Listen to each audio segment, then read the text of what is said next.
صل على سيدنا ومولانا محمد وعلى سيدنا علي وسيدتنا فاطمة وسيدتنا زينب وسيدنا حسن وسيدنا حسين وعلى آله وصحبه وبارك وسلم وعلى سيدنا علي وسيدتنا فاطمة. الحمدللہ رب العالمین والصلاة والسلام علی سید الانبیاء والمرسلین اللہم صلی علی سیدنا و مولانا محمد وعلی آلہ واصحابہ وبارک وسلم وصلی علیہ. دنیا کے تمام دیکھنے والوں کو، تمام چاہنے والوں کو، تمام پیار کرنے والوں کو، اور جہاں جہاں تک اس وقت میری آواز کو سنا اور مجھے دیکھا جا رہا ہے، جنید اقبال کی جانب سے انتہائی محبت کے ساتھ السلام علیکم. ایک بار پھر ناظرین، آپ کو پر نور صبح میں صبح نور کے ساتھ میں دل کی گہرائیوں سے خوش آمدید کہتا ہوں. اور آئیے بلا توقف چلیں حضرت ابو انیس محمد برکت علی علیہ رحمہ کی تالیف اسماء النبی کریم صلی اللہ علیہ وآلہ وسلم سے رسول اللہ صلی اللہ علیہ وآلہ وسلم کا ایک اسم مبارک پڑھنے اور سننے کی سعادت حاصل کرتے ہیں. سیدنا فصیح صلی اللہ علیہ وآلہ وسلم، ہمارے سردار، سب سے بہترین گفتگو فرمانے والے. درود و سلام بھیجے اللہ آپ صلی اللہ علیہ وآلہ وسلم پر، آپ صلی اللہ علیہ وآلہ وسلم کی آل پاک پر اور صحابہ کرام رضوان اللہ تعالیٰ علیہم اجمعین پر. ایک موقع پر سیدنا صدیق اکبر رضی اللہ تعالیٰ عنہ عرض کرنے لگے کہ یا رسول اللہ صلی اللہ علیہ وآلہ وسلم، میں نے آپ سے بڑھ کر فصیح کوئی نہیں دیکھا. تو رسول اللہ صلی اللہ علیہ وآلہ وسلم نے فرمایا کہ میں فصیح کیوں نہ ہوں، حالانکہ میں قریش سے ہوں اور میری رضاعت بنو سعد میں ہوئی، یعنی دودھ پینے کی عمر بنو سعد میں گزری ہے. ہمارے ساتھ آج آپ جڑے رہیں گے، اور خاص طور پہ جو میری مائیں بہنیں بیٹیاں ہیں وہ تو ضرور ہمارے ساتھ رہیں، کیونکہ انشاءاللہ آج ہم ایک انتہائی ممتاز ہستی کی بارگاہ میں مل کے چل رہے ہیں، اور ان کا تعلق پہلی اور دوسری صدی ہجری سے، یعنی جنہیں دنیا انتہائی ادب کے ساتھ سیدہ رابعہ بصری رحمۃ اللہ علیہ کے نام سے یاد کرتی. یعنی آج سرزمین بصرہ کی جانب چلتے ہیں اور ایک ایسی عاشقہ صادقہ بلکہ تصوف کی دنیا کی ملکہ کی بارگاہ میں مل کے چلتے ہیں، جنہوں نے تصوف کی دنیا میں ایک نئے مکتبہ خیال کی بنیاد ڈالی، جنہوں نے خوف و حزن کی بجائے عشق و محبت پہ زور دیا، جن کو یاد الہی سے لبریز دل اللہ تبارک و تعالیٰ نے عطا فرمایا، عشق الہی جن کا گنجینہ تھا اور ذکر الہی جن کی زندگی کا قیمتی ترین نگینہ تھا، جن کی زندگی کا ایک لمحہ محو یاد الہی سے تر ہوا، یعنی یوں کہیے کہ توحید پرستی اپنی معراج پہ آپ کی شخصیت میں نظر آتی ہے، جن کی عمر کا ایک لمحہ معرفت الہی میں بسر ہوا، جو مظہر تجلیات یزدانی ہیں، جو پیکر نورانی ہیں اور جو سراپا عشق لاسانی ہیں، جو آسمان ولایت کے اس مہتاب کی طرح ہیں جہاں محبت، توکل، قناعت، شکر گزاری، پرہیزگاری اپنے عروج پر اس طرح سے نظر آتی ہے کہ قدرت آپ کی رضا کی متلاشی نظر آتی ہے. ناظرین کرام، انتہائی دیندار گھرانے اور انتہائی متقی و پرہیزگار والدین کے یہاں پیدا ہونے والی حضرت رابعہ بصری رحمۃ اللہ علیہ وہ بلند پایہ ہستی ہیں جن کی پیدائش کے وقت گھر میں چراغ جلانے کو تیل تک موجود نہ تھا. ذرا تصور کیجئے، مگر جو اپنے کردار سے، اپنی سیرت و اتوار سے رہتی دنیا تک لوگوں کے لیے ایک ایسا چراغ روشن کر گئیں جس کی روشنی دنیا و آخرت میں مشعل راہ بھی ہے اور سرمایہ حیات بھی ہے. یعنی یہاں یہ بات میں آپ کو رک کے عرض کروں کہ لوگ جو کہتے ہیں نا صاحب کہ وسائل نہیں تھے، نہیں، وسائل کے بغیر بھی آپ وہ کچھ کر سکتے ہیں کہ تاریخ آپ کو بہت ہی روشن نام سے یاد رکھے. حضرت رابعہ بصری رحمۃ اللہ علیہ کا شمار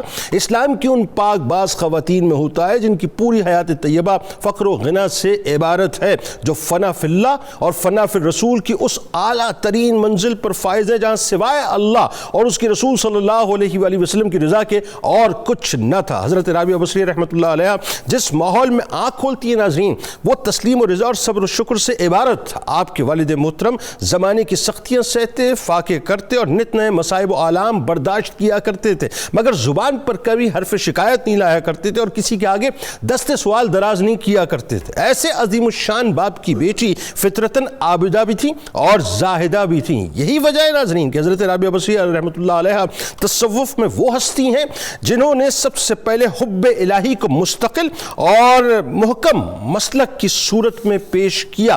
طبقات کبریٰ میں درج ہے کہ حضرت رابعہ بصری رحمۃ اللہ علیہ ہر وقت مغبوم اور ملول رہا کرتی تھی، انہیں دنیا سے قطعاً کوئی محبت نہیں تھی۔ انہوں نے اپنے علم، ریاضت اور زہد و عبادت سے ایسا مقام حاصل کیا کہ ان کے عہد کے بڑے بڑے عالم اور صوفیہ ان کے پاس بیٹھنا اور ان کی گفتگو سننا اپنے لیے شرف سمجھا کرتے تھے۔ دعائیں اپنے اشعار کے ذریعے سے آپ بیان فرمایا کرتی تھی اور اکثر اس دعا کو پڑھا کرتی تھیں کہ اے میرے مالک، ستارے چمک رہے ہیں اور سب لوگوں کی آنکھیں نیند سے بند ہیں اور ہر کوئی اپنی خلوت میں ہے اور میں یہاں تیرے ساتھ اکیلی ہوں۔ اے مالک، اگر میں دوزخ کے عذاب کے خوف سے تیری عبادت کرتی ہوں، اگر میں دوزخ کے عذاب کے خوف سے تیری عبادت کرتی ہوں تو تو مجھے دوزخ میں جھونک دے، اور اگر میں جنت کی توقع میں تیری عبادت کرتی ہوں تو تو مجھے جنت سے محروم کر دے، لیکن اگر میں محض تیری خاطر عبادت کرتی ہوں تو مجھ سے اپنا حسن لازوال کو پوشیدہ نہ رکھنا۔ عورتوں کی فضیلت کے مباحثے میں فرماتی ہیں کہ اگر ان میں کوئی نبی نہیں تو کسی عورت نے خدائی کا دعویٰ بھی نہیں کیا ہے، مگر تمام انبیاء، اولیاء، صدیق عورت کی گود میں ہی پرورش پاتے اور بڑے ہوئے، اور معرفت کی اصل خدا کی طرف متوجہ ہونا ہے۔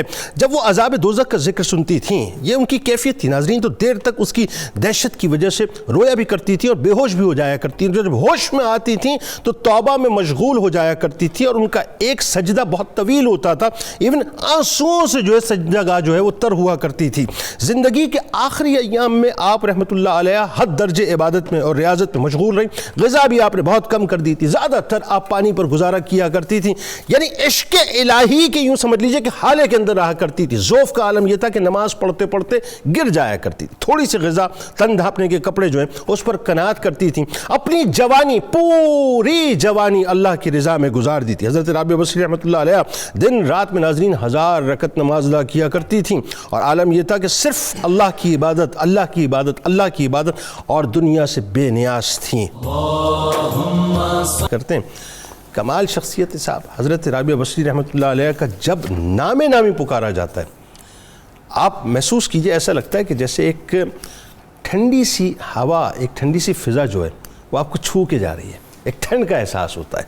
آپ خاندانی تعارف سے آغاز کرتے ہیں، پھر والدین کا زہد و تقویٰ بتائیے، پھر جو میں نے ابتدا میں 2-3 جملے عرض کیے، میں چاہتا ہوں اس بات کو ذرا سا آپ کھولیں کہ جب آپ کی پیدائش ہوئی ہے تو جو فقر و فاقے کا عالم تھا آپ کے گھر میں، اور پھر سرکار مدینہ صلی اللہ علیہ وآلہ وسلم کی خاص عطائیں جو آغاز کیجئے۔ بسم اللہ الرحمن الرحیم۔ آپ نے انٹرو میں بڑی خوبصورت باتیں ابتدا کر دی ہیں۔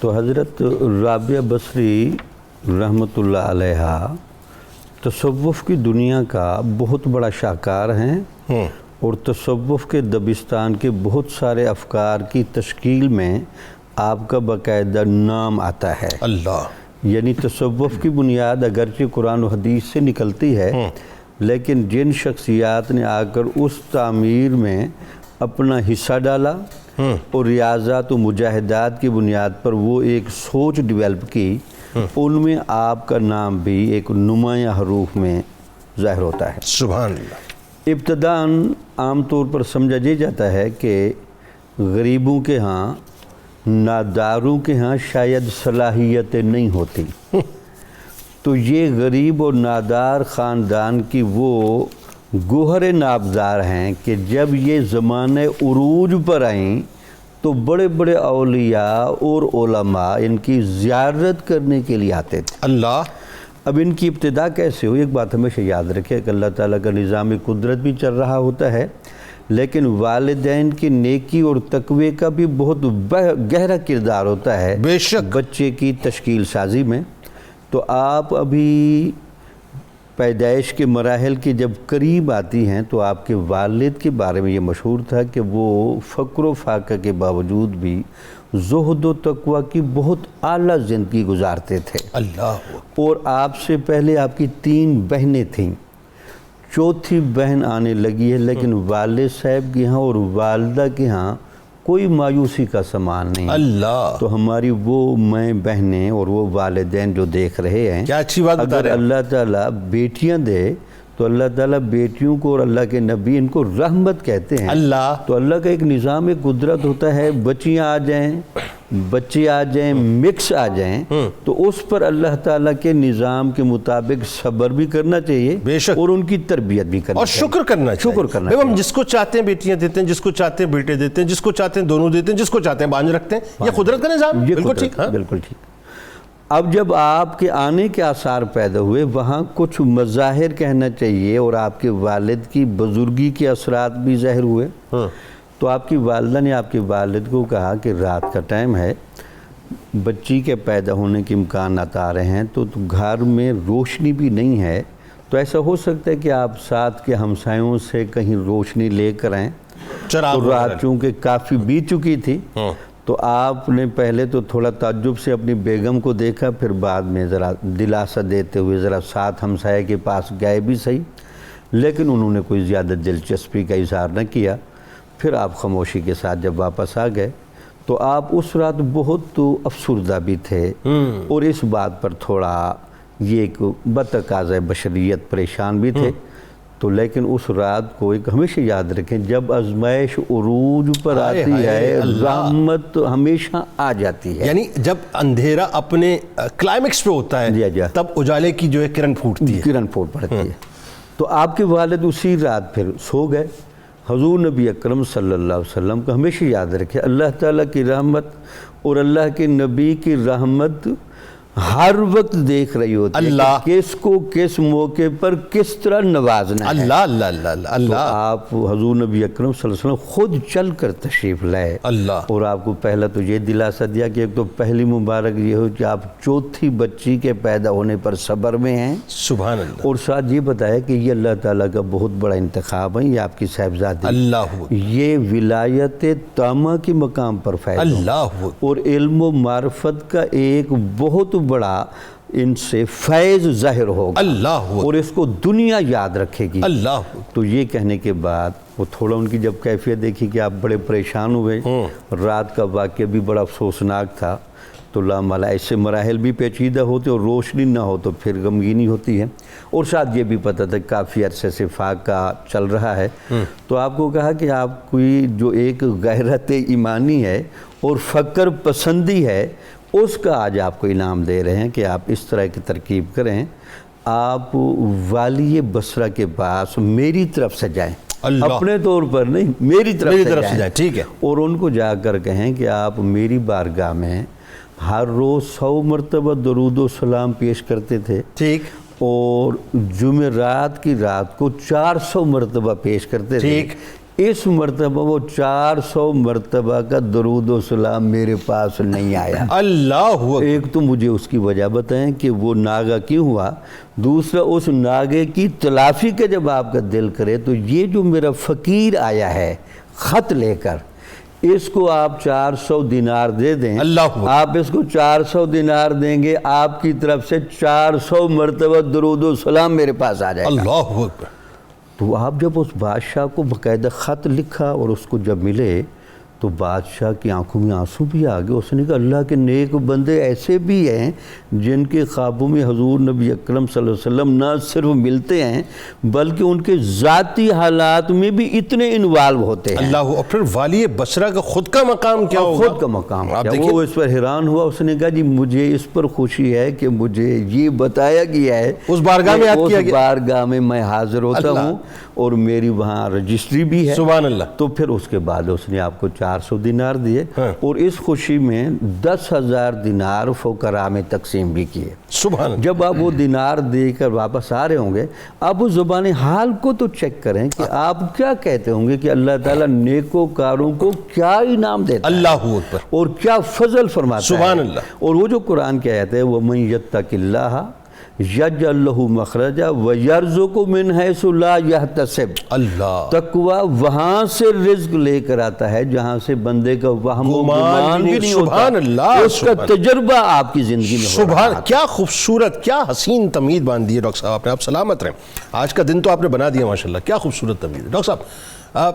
اس سے پھر تاثر یہ ملا مجھے، اور میں اس بات کو یوں سمجھا ایک طفل مکتب کی حیثیت سے، کہ وہ سعید روح ہیں جن کی دنیا میں تشریف آوری سے پہلے اللہ تبارک و تعالیٰ نے اپنے محبوب کریم صلی اللہ علیہ وآلہ وسلم کی صدقے اور طفیل اور ان کی زبان اقدس سے ان کی سعادت مندی کی بشارت باقاعدہ نہ صرف ان کے والد کو دی بلکہ اس کا چرچا جو ہے عام کروا دیا۔ اچھا، جب چرچا عام کروا دیا تو اٹ مینس جو تقویٰ ہے وہ بچپن ہی سے ان کی انسٹنکٹ میں موجود ہے۔ ظاہر ہے سر اقدس سے والدین کا پھر سایہ بھی اٹھ جاتا ہے، لیکن وہ تقویٰ پرہیزگاری جو ہے وہ آپ کی انسٹنکٹ میں رہتی ہے۔ پھر بصرہ میں قحط کا آپ کو پتہ ہے کہ وہ معاملہ ہوا، اس کے بارے میں ذرا بتائیے۔ جبری غلامی جو ہے آپ کو مطلب رہی، لیکن وہی بات ہے کہ دنیاوی آقا عتیق کی غلامی میں رہنے کے باوجود بھی جو مرتبہ آپ نے حاصل کیا، چونکہ انسٹنکٹ تو وہی تھی تو آپ اسی طرف رہے۔ یہ ذرا تھوڑا بتائیے بچپن کے حالات۔ بسم اللہ الرحمن الرحیم۔ جنید صاحب بہت شکریہ، بڑی ایک عظیم شخصیت کا ہم ذکر کر رہے ہیں، خاتون ہوتے ہوئے مردوں سے برتر ہیں، اللہ وہ مقام ہے۔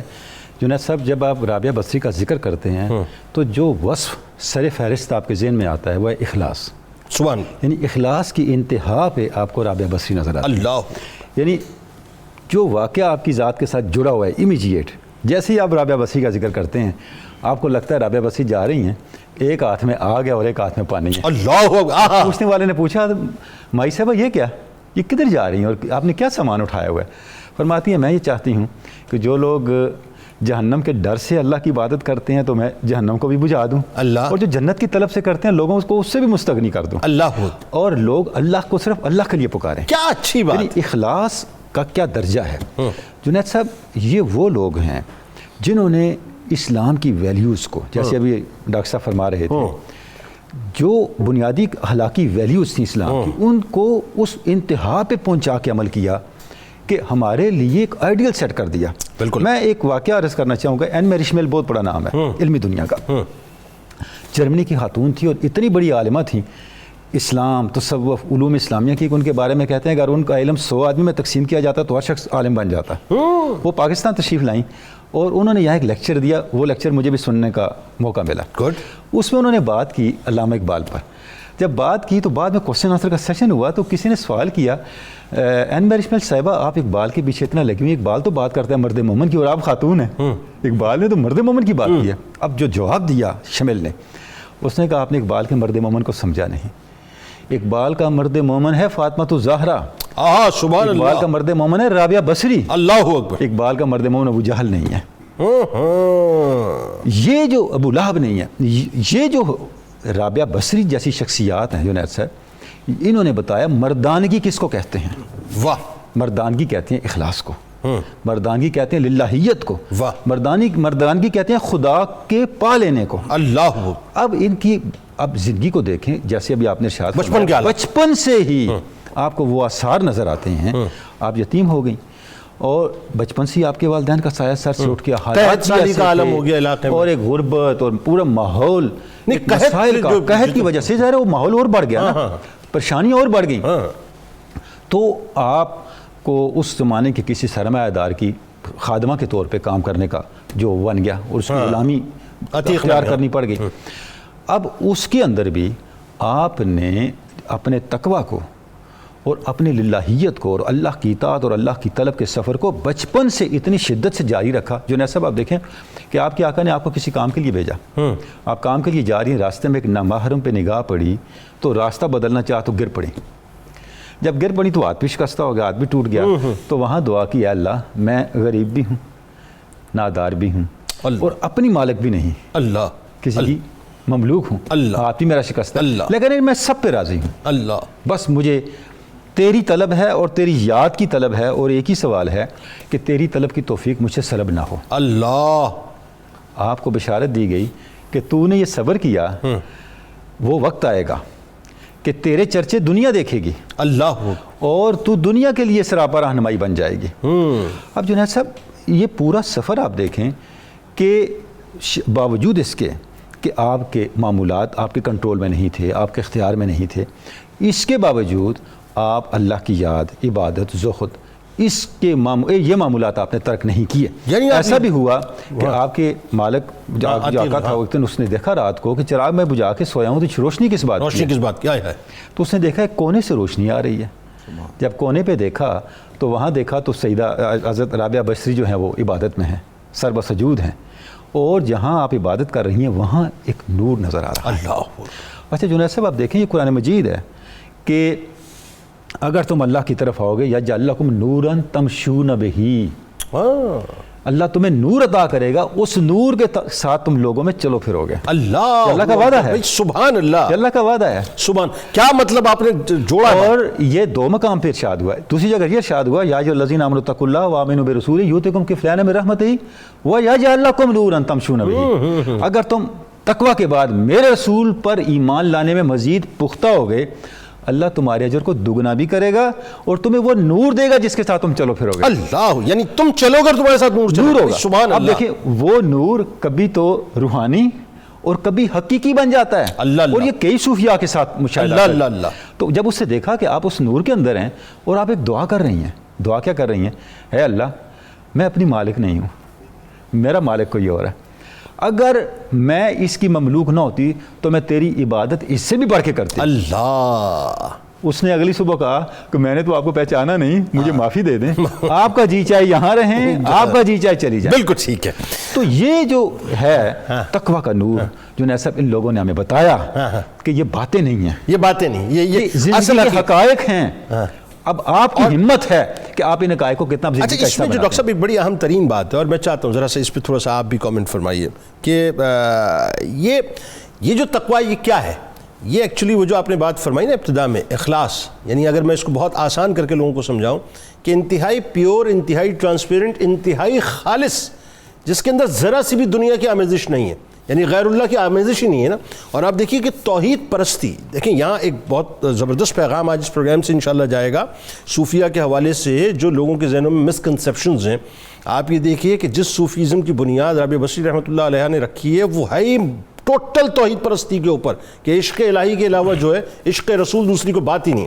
تو ذرا بتائیے آپ رحمۃ اللہ علیہ نے، اب ظاہر ہے چونکہ آپ اس غلامی سے تو نکل آئیں دنیاوی نا، اب آپ بنیادی طور پہ علمی تشنگی جو ہے مٹانے کے لیے آگے بڑھی ہیں، یعنی آپ نے بصرہ سے کوفے کا سفر کیا ہے، اور پھر علمی مقام اور مرتبہ جو اللہ نے آپ کو عطا کیا اس کا ہمیں ثمرہ ہی نظر آتا ہے کہ درس و تدریس کی جو آپ کی محافل ہوتی تھیں اس زمانے میں اکابر اولیاء کرام، صوفیاء کرام، بڑی بڑی ہستیاں جو ہیں وہ آپ کی بارگاہ میں، آپ کے دروس میں آتی تھیں، بتائیے ذرا۔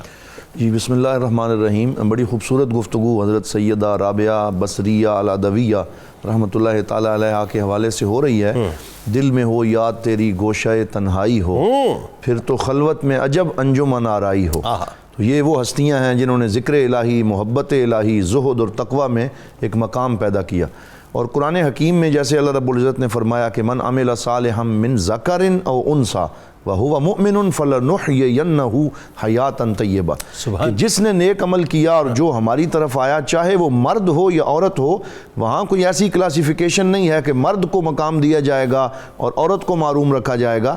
یہ حضرت سیدہ رابعہ سلام اللہ علیہ ان کی زندگی میں ایک بہت بڑا سبق ہے کہ ایک خاتون ہیں اور لیکن انہوں نے عبادت میں اور اللہ کے قرب میں جو ایک رول ماڈل خواتین کے لیے قائم کیا ہے، وہ ایک جو ہے وہ انہی کا حصہ ہے۔ اور انہوں نے یہ ثابت کر دکھایا کہ جو اللہ رب العزت کی طرف چلے اور خاتون ہو تو اس کو اللہ تعالیٰ کتنا بڑا مقام عطا فرماتا ہے۔ لوگوں کو آگے اپنے بتانا ہے کہ پہلی صدی ہجری ختم ہو رہی ہے، دوسری صدی ہجری ہے، تابع تابعین کا دور ہے، بالکل جید شخصیات موجود ہیں۔ آپ یہ دیکھیں کہ جو مقام حضرت سیدہ مریم سلام اللہ علیہ کا ہم قرآن میں پڑھتے ہیں کہ انہوں نے اپنے آپ کو عبادت کے لیے وقف کیا، تجرد کی زندگی گزاری اور جو ہے وہ مسجد اقصیٰ میں وہ رہتی تھی، تو اسی طرح کا ایک رنگ ہمیں سیدہ رابعہ بصریہ کی زندگی میں نظر آتا ہے۔ تو آپ پہلے بصرہ میں تھیں، حضرت سیدنا ابراہیم بن ادہم رضی اللہ تعالیٰ عنہ کی جیسے جلیل القدر ولی جو اللہ کے کامل ہیں، ان کے ساتھ ان کی ملاقات ہے۔ ایک بزرگ تھے جن کا نام تھا ریاح القیسی رضی اللہ تعالیٰ عنہ، یہ تابعی تھے، بڑے جلیل القدر اللہ کے ولی اور بزرگ تھے۔ جب آپ کوفہ تشریف لائی تھیں تو ان کے ساتھ بھی ملاقات اور پھر ایک اکتساب علم کا سلسلہ ان سے رہا اور تصوف میں اکتساب فیض کیا۔ کوفے کو کیوں چوز کیا آپ؟ کوفے کو اس لیے کیونکہ اس وقت وہ ایک مرکز علم بھی تھا اور پھر بہت بڑے اس وقت اکابر صوفیاء، علماء، صلحاء، حضرت امام اعظم ابو حنیفہ اور اس کے بعد حضرت مالک بن دینار، حضرت شقیق بلخی رضی اللہ تعالیٰ عنہ اور پھر حضرت سفیان ثوری جنہیں امیر المومنین فی الحدیث کہا جاتا ہے، یہ ساری ہستیاں اس وقت کوفہ میں جلوہ فرما تھیں۔ تو میں سمجھتا ہوں کہ مطلقاً اگر دور کی بات کریں تو امام مالک علیہ رحمہ بھی ہیں، امام شافعی علیہ رحمہ بھی ہیں، امام احمد بن حنبل رحمۃ اللہ علیہ بھی ہیں، بڑا علم و حکمت کا، امام علی رضا علیہ السلام بھی موجود ہیں، اور بزرگ بزرگان دین کا، اور میں سمجھتا ہوں کہ اسلامی تاریخ کا ایک بہت روشن دور تھا جناب جس میں آپ جلوہ فرما ہوئی۔ پھر جب آپ کوفہ پہنچتی ہیں تو وہاں نے آپ نے محبت الہی کے جس مسلک کی بنیاد رکھی کہ جس میں کوئی لالچ نہیں ہے، کوئی طمع نہیں ہے، مخلوق سے کوئی امید لگانا نہیں ہے، بلکہ اللہ رب العزت سے لو لگانا اور اسی کی محبت جو ہے اس کا ابلاغ کرنا۔ اسی وجہ سے بڑے بڑے اکابر جو صوفیاء جن کا اپنا نام ہے، جن کے اپنا حلقہ احباب ہے، جن کے پاس مریدین کی ہر وقت آمد و رفت رہتی ہے، تلامذہ رہتے ہیں، وہ بھی ان کی مجلس میں آ کے بیٹھتے تھے، سر جھکا کے ان سے اکتساب فیض کرتے تھے، ان کی گفتگو سنا کرتے تھے، اور ان کے اشعار، بہت بڑی شاعرہ اور ادیبہ بھی تھیں، ان کے اشعار آج بھی جو تصوف اسلامی ہیں ان میں ایک مینارہ نور کی حیثیت رکھتے ہیں کہ ان میں بڑے خوبصورت میسیجز وہ دیا کرتی تھیں۔ پھر یہ ہے کہ کسی نے ان سے پوچھا کہ آپ نے تجرد کی زندگی کیوں اختیار کی، شادی نہیں کی؟ تو انہوں نے فرمایا کہ 3 غم جو ہیں وہ میرے سامنے رہتے ہیں، جن میں سے پہلا غم یہ ہے کہ نامہ اعمال کسی کا دائیں ہاتھ میں دیا جائے گا، کسی کا بائیں ہاتھ میں، مجھے یہ ڈر ہے کہ میرا نامہ اعمال کس ہاتھ میں مجھے ملے گا، تو میں اس فکر میں ہوں۔ دوسرا فرمایا کہ جو ایمان کی سلامتی ہے اس کی مجھے ساری فکر ہے کہ میں ایمان سلامت لے کے جاؤں اور میں اللہ رب العزت کی عبادت کروں۔ اور پھر قرآن کی یہ آیت پڑھی، فریقٌ فی الجنت و فریقٌ فی السعیر، کہ ایک گروہ جنت میں جائے گا، ایک جہنم میں جھونکا جائے گا، تو میں کس گروہ میں ہوں گی؟ تو اپنی ساری فکر اپنی آخرت کو سنوارنے اور عبادت اور زہد و تقوی میں انہوں نے اپنی زندگی لگا دی۔ ایک دفعہ کوفہ کا جو امیر تھا وہ بہت بڑی دولت لے کے ان کی خدمت میں حاضر ہوا کہ یہ میری طرف سے قبول فرمائیں۔ یہ زہد اور ترک دنیا کا عالم تھا کہ وہ رونے لگیں پہلے، اور پھر آسمان کی طرف دیکھا اور فرمایا کہ میرا رب جو کہ اس ساری دنیا کا مالک ہے، انا استحی ان اطلب الدنیا منہ، تو میں دنیا تو اپنے اس کریم مالک سے طلب نہیں کرتی جو مالک ہے اس دنیا کا، تو ایسے بندے سے دنیا کیا طلب کروں کہ جو تو مالک ہی نہیں ہے، جو خود محتاج ہے، اس سے میں دنیا کیسے طلب کروں؟ یعنی یہ سبق دیا کہ مانگنا ہے تو اللہ سے مانگو اور اس کی طرف توجہ کرو اور اخلاص اور للہیت اپنے اندر جو ہے وہ پیدا کرو۔ ایک شخص دعا کے لیے آیا کہ میرے لیے دعا کر دیں، تو اب دیکھیں سب کو اللہ کی طرف کیسے وہ متوجہ کیا کرتی تھی، تو اس نے کہا دعا کریں، پھر رونے لگیں، کہا من انا، میں کون ہوں، یرحمک اللہ، اللہ تیرے اوپر رحم کرے۔ تو پھر فرمایا اطع ربک وادعہ، اللہ کی اطاعت کر اور اس سے مانگ، فإنہ یجیب دعوت المضطر، اللہ تعالیٰ ہر مجبور کے دل سے جو پکار نکلتی ہے اسے سنتا ہے، تو اس سے مانگ، اللہ تعالیٰ تیرے اوپر مہربانی فرمائے۔ ڈاکٹر صاحب ذرا یہ بتائیے کہ بڑی ایک دنیا ہے آپ کی باتوں میں، آپ کے مکالموں میں، آپ کی نصیحتوں میں، آپ کی دعاؤں میں۔ حضرت سفیان ثوری رحمۃ اللہ علیہ جیسی شخصیت پائے کہ صوفیہ میں مطلب ظاہر آپ کو شمار ہوتا ہے، اور آپ کے پاس آنا جانا بہت ہوتا تھا، ایک بڑا خاص عارفانہ مکالمہ ہے، میں چاہتا ہوں اس پہ ذرا گفتگو کریں۔ پھر جو آپ کی ریاضتیں، آپ کی مجاہدیں، اس میں آپ ایک انتہائی مطلب اعلیٰ مقام پہ نظر آتی ہیں، بتائیے۔ بسم اللہ الرحمن الرحیم۔ چونکہ یہ تصوف کی داستان کی رابعہ بصری ایک سرتاج ہیں، تو ذرا چند باتیں میں اس کی بھی ساتھ کر لوں۔ جناب، تصوف جس پیٹرن کا نام ہے نا، یہ اعمال صالحہ کی یا عبادت و ریاضات کی وہ سطح ہے جہاں آپ کو قرب الہی فیل ہو۔ سبحان اللہ۔ عمل کرنے کے 2 درجے، آپ عمل کر کے ثواب لینا چاہتے ہیں، عمل کر کے قرب الہی چاہتے ہیں، کیا اچھی بات ہے۔ عمل تو وہی رہے گا، لیکن اگر عمل کے اندر اخلاص ہوا، عمل میں استقامت ہوئی، ادائیگی میں دلچسپی ہوئی، تو وہ قرب الہی کی طرف لے جائے گا۔ اچھا، بالکل وہ فلسفی ہے کہ یہ دیکھیں، اور کیسی سپرلیٹو مطلب فلسفی ہے کہ بات یہ ہے کہ وہ مل گیا تو باقی تو سب ویسے ہی مل گیا، وہ ویسے مل جائے گا، وہ ویسے ہی مل جائے گا۔ یہی وجہ ہے کہ جب حضرت سفیان ثوری رحمۃ اللہ علیہ اور ایسے اولیاء آپ کے پاس آتے تھے، تو صوفیاء کی آپس میں ملاقات کا ایک مقصد بھی یہی تھا کہ وہ تصوف کے مشاہدات اور تجربات آپس میں ایکسچینج کریں۔ تو رابعہ بصری کے مجاہدات اور آپ کا فطرت کو اور آپ کی اپروچ کو چیک کرنے آتے تھے۔ ایک دفعہ ان کو پتہ چلا کہ آپ بیمار ہیں، تو آپ آئے اور بیٹھے، تو وہاں جو آپ کہتے ہیں کہ رابعہ بصری کے جب میں اس کمرے میں کی طرف گیا تو مجھ پر ایک روحانی رعب طاری ہوا، تو مجھے لگا کہ یہ قرب الہی کی خاص کیفیت میں مگن ہیں۔ اللہ، تو رعب اسی لیے پڑتا ہے۔ تو پھر آپ خاموشی سے بیٹھے تو رابعہ بصری خود بولیں، سفیان ثوری سے آپ کوئی گفتگو کریں تو آپ نے کہا جی میں اللہ تعالیٰ سے آپ کے لیے دعا کرتا ہوں کہ اللہ تعالیٰ آپ کو شفا یاب کرے، اور آپ خود بھی تو دعا کریں کہ اللہ تعالیٰ آپ کو شفا یاب کرے۔ تو آپ نے سفیان ثوری کی طرف دیکھتے ہو کیا، سفیان ثوری میرے حال کا میرے رب کو علم ہے یا نہیں؟ اگر میرے حال کا میرے رب کو علم ہے، ٹھیک ہے دعا کرنے کا حکم ضرور ہے، میں دعا کرتی ہوں، لیکن بہرحال جب مجھے اس بات کا بتایا گیا ہے کہ رابعہ بصری یہ آزمائشیں اور یہ چیزیں ہم نے آپ کے مقام کو بڑھانے کے لیے رکھی ہوئی ہیں، تو پھر مجھے اس پر صبر کا حکم ہے، اس لیے میں ہاتھ نہیں اٹھا رہی۔ اللہ۔ اچھا دوسرا انہوں نے پوچھا کہ آپ اس لیول پر آ گئی ہیں کہ آپ کا اتنا اللہ تعالیٰ سے رابطہ رہتا ہے، تو یہ دنیاوی خواہشات، یہ کھانا پینا، یہ چیزیں تو کتنا عرصہ ہو گیا کہ آپ نے اپنی پسند کی چیز نہ کھائی ہو؟ تو آپ نے خود کہا کہ یہ جو کھجور ہے یہ مجھے بہت زیادہ پسند ہے، اور بصرہ میں اور کوفہ میں رہتے ہوئے مجھے کافی عرصہ ہو گیا ہے، تو لیکن میں 12 سال ہو گیا کہ میں نے کھجور اس لیے نہیں کھائی کہ اللہ تعالیٰ نے اگر میری قسمت میں کھجور رکھے ہوتے تو مل جانے تھے۔ اب اللہ تعالیٰ نے جب ہماری قسمت بنائی ہوئی ہے، ہمارے لیے ایک پیٹرن سیٹ کیا ہوا ہے، تو اس میں ہمیں بھاگ دوڑ کرنے کی ضرورت نہیں۔ اسی طرح امام حسن بصری جب ملے تو انہوں نے آپ کے روحانی تجربات شیئر کیے، تو انہوں نے پوچھا کہ یہ بتائے کہ آپ نے اس دنیا مافیہ میں رہتے ہوئے اللہ سے اتنا تعلق کیسے جوڑ لیا ہے؟ اللہ۔ تو آپ نے کہا اللہ کی یاد، اللہ کا ذکر، اللہ کی یاد اور ذکر میں اگر آپ کھو جائیں تو آپ اس مقام پر آ جاتے ہیں کہ دنیا کی طرف دھیان، اس کا لالچ، اس کی مجبوریاں آپ کے سامنے کچھ بھی نہیں رہیں گی، اور آپ کو اللہ تعالیٰ یاد الہی کی وجہ سے وہ اطمینان و سکون عطا کرتا ہے کہ وہ کسی اور جگہ نہیں ملتا۔ اچھا یہ بالکل اس طرح کی بات ہے، ذرا اور تھوڑا سا ہمیں اس بات کی گہرائی میں لے کے جائیے ذرا۔ یہ بالکل اس طرح کی بات ہے کہ میں سمجھنا چاہتا ہوں اس بات کو کہ ہم جیسے یہاں بیٹھے ہیں محفل میں اس وقت، میں اس وقت آپ سارے، یہ میرے لیے سعادت کی بات ہے، میں آپ لوگوں کی صحبت میں بیٹھا ہوں، بلا تمثیل اللہ کی صحبت تو ہر وقت ہمیں 24 گھنٹے میسر ہے، یعنی یہ صرف اس کنیکٹیوٹی کے تار کو ذہنی طور پر اور قلبی طور پر جوڑنے کی ضرورت ہے، جس کو حضرت رابعہ بصری رحمۃ اللہ علیہ نے جوڑا ہوا تھا کہ ہر وقت وہ اللہ کی صحبت کو محسوس کرتی تھیں، گو کہ وجود دنیا میں ہوتا تھا لیکن صحبت جو ہے وہ اللہ کی تصور کرتی تھی۔ یہ وجہ بالکل ٹھیک، چونکہ اللہ تعالیٰ کو خود فرماتا ہے کہ ان اللہ معکم، بے شک اللہ تعالیٰ تمہارے ساتھ ہے، تو اس معیت اللہ کی طرف سے تو ہے، لیکن بندے کی طرف سے جو معیت ہے، ایک تو جو آپ نے کہا دھیان ضروری ہے، دوسرا یہ ہے کہ اپنے جسم اور ذہن اور قلب کے ظرف کو پاکیزہ کرنا ہے۔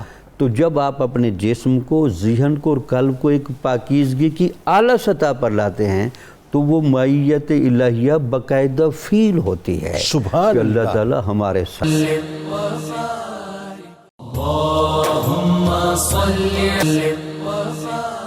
ذرا یہ بتائیے ڈاکٹر صاحب آخر میں، ذرا آپ اس سلسلے کو یوں جوڑتے ہیں کہ یہ وہ کیفیت ہے جو پھر آپ کو ایک مقام آتا ہے کہ عشق الہی کی اعلیٰ منزل پہ فائز کر دیتی ہے، یعنی چاروں طرف وہ کہتے ہیں نا کہ مطلب ادھر بھی تو ادھر بھی تو، جہاں دیکھوں تو ہی تو، ہر طرف تو ہی تو نظر آتا ہے، تو پھر وہ تو ہی تو کی وہ کیفیت ہوتی ہے کہ وہ عشق الہی کا جو رنگ ہے جسے آپ صبغت اللہ کہتے ہیں، ہے نا، تو وہ صبغت اللہ جو ہے وہ آپ کے اوپر بالکل واضح ہو جاتا ہے اور نظر آتا ہے، پھر چلتے پھرتے آپ جو ہیں وہ اللہ کے رنگ کے اندر رنگے ہوئے نظر آتے ہیں۔